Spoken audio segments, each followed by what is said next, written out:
Why did they hide it? Why? But we found it. I want to know everything. Why was it banned? Were they afraid of it? Or maybe, were they protecting us from something? Imagine for a moment a book so ancient and unsettling that it was deemed too dangerous to be known. A text kept in secrecy, deliberately excluded from the Bible. What could it possibly contain that the guardians of the faith didn't want you to know? The Book of Enoch is a tale forgotten by time, where the heavens and the earth intertwine in an unsettling way. Its pages reveal something that few dare to believe. The story of fallen angels who, after rebelling against divine laws, descended to earth. But this descent was not like the one of the celestial beings we know. It was an act of defiance, transgression, and danger. These angels, known as the Watchers, did not come alone. Their presence marked the beginning of a dark chapter in humanity's story. Fascinated by the daughters of men, they joined with them, giving rise to the Nephilim, colossal giants, possessing incomparable strength and wickedness.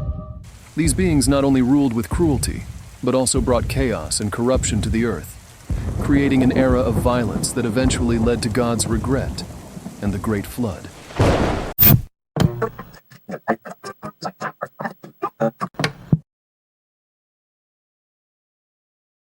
The Book of Enoch is not just an ancient tale. It is a gateway to a forgotten world. It describes how the Watchers abandoned their heavenly duties to walk among men. From their union with human women came the Nephilim, beings of immense size and strength who brought destruction and despair. According to this text, these giants ruled with brutality, feeding on the blood of men and promoting wars and conflicts. The Bible briefly mentions the Nephilim in Genesis 6:1-4, describing them as the sons of God who took human wives. You can look it up yourself to see that I'm not lying. Genesis says, "There were giants on the earth in those days, and also afterward, when the sons of God came into the daughters of men, and they bore children to them." However, Genesis doesn't go into detail about their impact. The Book of Enoch goes on to explain how these events triggered the corruption of humanity and divine judgment in the form of the Great Flood. Enoch was not just a mere spectator of the mysteries of the universe. He was chosen to be the traveler of the unknown, the man who would cross the veils that separate the earthly from the divine. What happened to him cannot be described as a mere ascent. His journey was a trance, a rapture that tore him from the ground and launched him into a cosmos so vast and strange that even the most poetic words would fall short of describing it. When he began to rise, there was no wind, no sound, no resistance, only a feeling of complete abandonment. It was as if his body had been left behind, as if he were now nothing more than an incorporeal witness, trapped between awe and terror. Then, he saw it. A vast expanse of clouds that seemed to breathe, move, and envelop him. But this wasn't just an atmosphere. No. It was something alive, conscious, as if the very sky itself was evaluating him.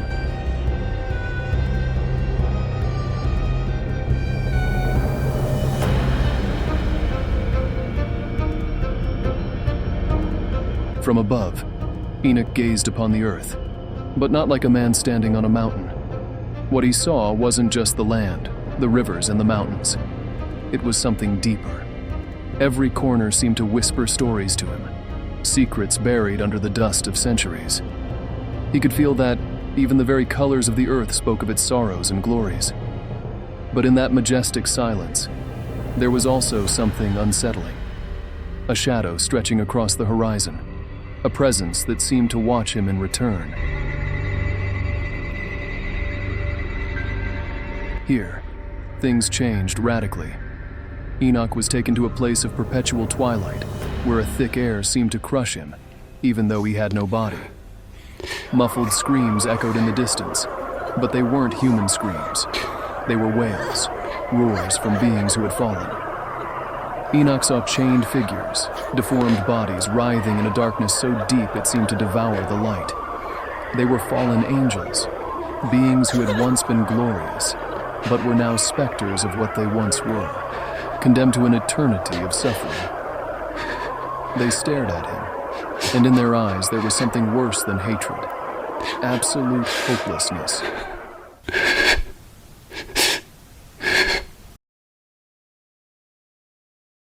The contrast was overwhelming. Enoch was taken to a place of such sublime beauty it almost blinded him. Endless gardens, rivers that seemed made of liquid light, and celestial voices filled the air with hymns of unbearable purity. But then, he saw it, an abyss that divided this paradise in two.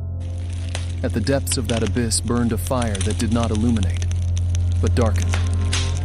Enoch understood, without the need for words, that this was the place destined for souls that had lost their way. The vision was so overwhelming that he felt his very soul begin to tremble.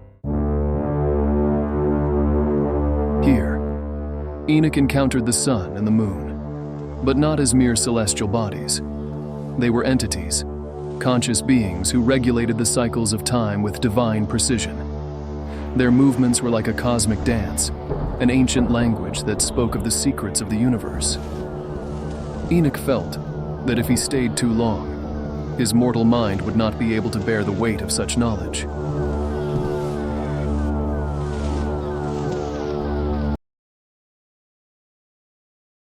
This was the realm of the fallen watchers. Enoch saw these ancient guardians, not chained as in the second heaven, but trapped in a state of melancholy so deep it seemed a punishment worse than imprisonment. They sat motionless, their eyes fixed on an invisible horizon. Eternal sighs escaped their lips as their minds replayed over and over again the mistakes that led to their downfall. Enoch felt a profound sadness as he observed them, but also a growing fear. How close were these beings to the world of men? These realms were luminous, but in a way different from paradise. Here, Enoch saw legions of angels, beings who were not just guardians, but executors of the divine will. Each of them carried mysteries that could not be revealed to mortals. It was a place of absolute order, where even the faintest whisper seemed to be part of a cosmic plan. Here, the cosmos itself unfolded before him like an infinite map. The constellations were not mere groupings of stars, but entities with purposes and meanings. Enoch understood that everything happening on Earth was connected to these heavens, that every stellar movement had an echo in human destiny. Finally, Enoch reached the climax of his journey. There he was, the throne of God, surrounded by a light so dazzling that even in his spiritual form, Enoch felt as if he was being both disintegrated and recreated at the same time. There were no words to describe what he saw.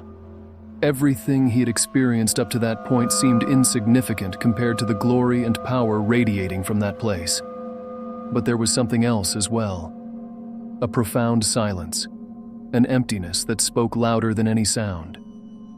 At that moment, Enoch understood that he hadn't been brought there just to observe, but to deliver a message. A message that perhaps not everyone would be willing to hear. After his journey, Enoch returned transformed, aware of secrets that no man should know. His words, recorded in the Book of Enoch, serve as a warning to humanity, a call not to repeat the mistakes of the past. This text challenges us to consider that what we now believe to be myths and legends could be a forgotten warning. Is it possible that the descendants of the Nephilim have found ways to survive? Could they be influencing our history from the shadows? If you enjoyed the video, please give it a like and subscribe to the channel.